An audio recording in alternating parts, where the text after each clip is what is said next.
everybody, welcome back to my channel. Today we are heading into the garden to do some seed saving or harvesting of seeds. So we are looking at doing just a few of our flowers that have died back. And doing this year after year, you guys, it will help you become more self-sufficient.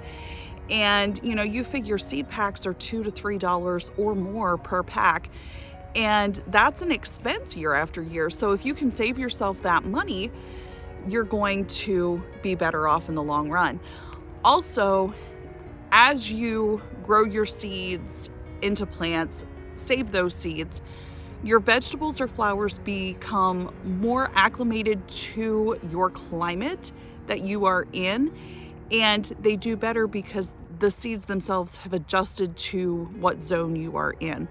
So we're gonna harvest calendula, zinnia flowers, marigolds today, and some of our red feathered poppies. So I'm gonna show you how we do that and hopefully give you a better idea if you're looking to seed save yourself as how to do it. So let's go. Whenever you do this process, it does make your garden bed look a little bit tattered and unattractive because you have all of these so-called dead flowers in here. But what we're looking at is, let me get you focused here, right here, this right here, if I pull these off right there, those are the seeds for the calendula plant. So I don't sell these, so I'm just keeping enough for myself for 2 years.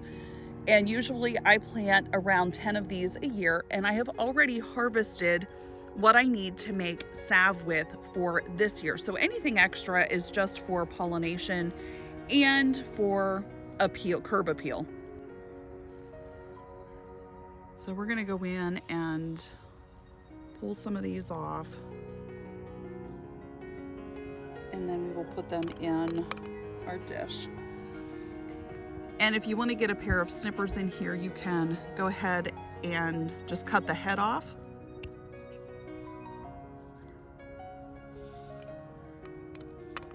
And then shake it into the dish as well. That works too. Honey, it's not food. And then you're left with the seeds in your dish.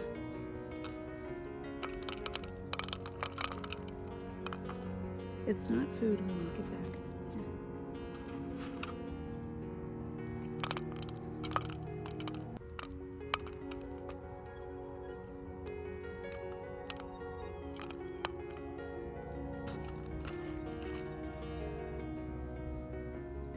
One thing to know about calendula is if you do not pick the heads off after they have dried and the seeds start to fall into the ground, they will reseed themselves for the following year, barring that all your conditions are okay.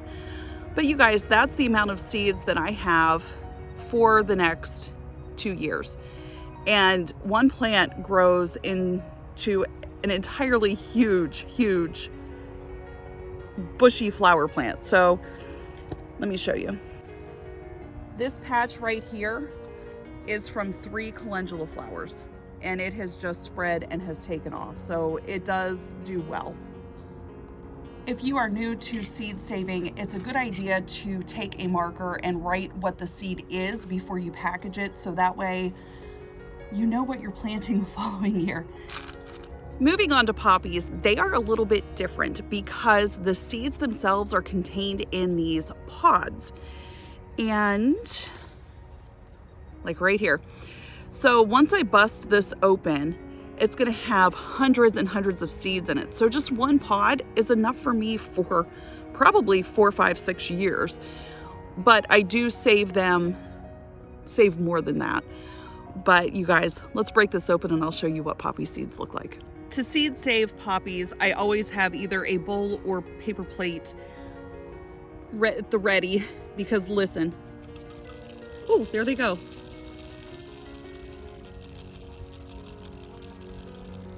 Didn't even have to cut into it.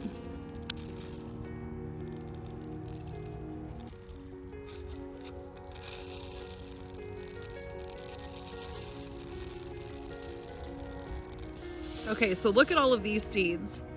That is one pod, and I probably have 100 of these pods in my garden already. So we don't have to save very many because I don't sell them. Now, if I sold them, then that would be different. I would be harvesting every single pod. But these are red feathered poppies, and they are just the prettiest flower to bring a pop of color into your garden. If I were to recommend any flower to grow in your garden, it would be the marigold. They are easy to start from seed, and if you just let them overwinter, they will come back. Maybe not exactly where you planted them the year before, but you will have them pop up sporadically throughout your garden, and it was no effort on your part. This is your basic marigold plant, and you can see that I have a few dead pods here that contain the seed. So if I just pull this, all of those little spikes there are seeds. So we will put those in our dish. Same with this one. If I pull this, all of these pods are marigold seeds. And you guys, that would be plenty of marigolds for your average garden space. And like I said, there is no harm in saving as many of these as you want to and starting them from seed, because they are the best flower, in my opinion, for your garden. I pull, there we go, that was good. Look at that. The last group of flowers that we're gonna seed save from are zinnias, and I grow these on my front porch, and they do need to be picked because they're looking pretty rough, but I did that to be able to save the seeds. You can see some of these are really dead, so we're just gonna get in here with clippers and clip these heads off. And the easiest way I can explain to do this is to turn it upside down and shake the seeds out. Now you're gonna get leaves in here too that you're gonna have to pick out, but the seeds will fall out of the cone.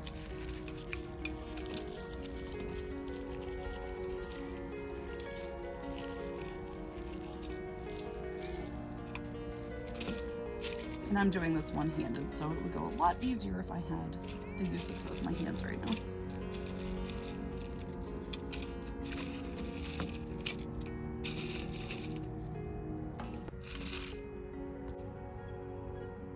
These are your seeds right here. So we're gonna dry these out. Once they're dry, I'll pull the leaves out and then just package the seeds up for next year. Even though I showed you today how to seed save flowers, the same thing goes for vegetables. Lettuce is very easy to seed save. This pod here, right here, has these flowers. They open when the sun comes out, if you can see right here. That will produce seeds. Then I can save these, and then I will have red lettuce for next year or even this fall.